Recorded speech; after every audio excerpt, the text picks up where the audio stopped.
Nauwi sa trahedya ang masaya sanang hot air balloon ride ng 21 turista sa Brazil.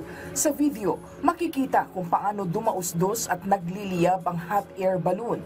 Base sa investigasyon, nagmula ang sunog sa blowtorch ng naturang hot air balloon. Nasa 13 ang sugatan sa insidente, habang 8 naman ang kumpirmadong nasawi. Nagpaabot naman ng pakikiramay sa mga naulilang pamilya ng mga biktima si Brazilian President Lula da Silva. Mariing kinondena ng Syrian government ang pambobomba sa isang simbahan sa Damascus na ikinasawi ng 22 tao. Ayon sa ulat, pumasok ang isang suicide bomber sa simbahan, nagpaputok ng baril at saka nagpasabog ng sarili. Itinuturo ng mga otoridad ang isang Islamic State bilang nasa likod ng pag-atake. Patuloy ang investigasyon habang nananawagan ang gobyerno ng pagkakaisa laban sa terorismo.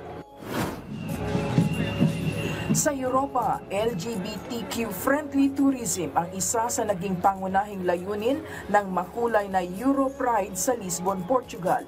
Giit ng mga organizer, nais nilang ipakita na ligtas at bukas para sa lahat ang bansa, lalo na sa mga LGBTQ travelers.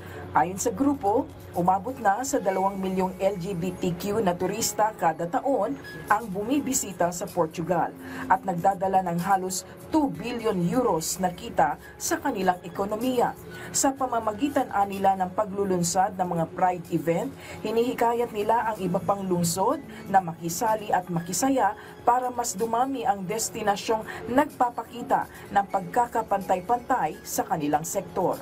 Joyce Salamatin para sa Pambansang TV sa Bagong Pilipinas.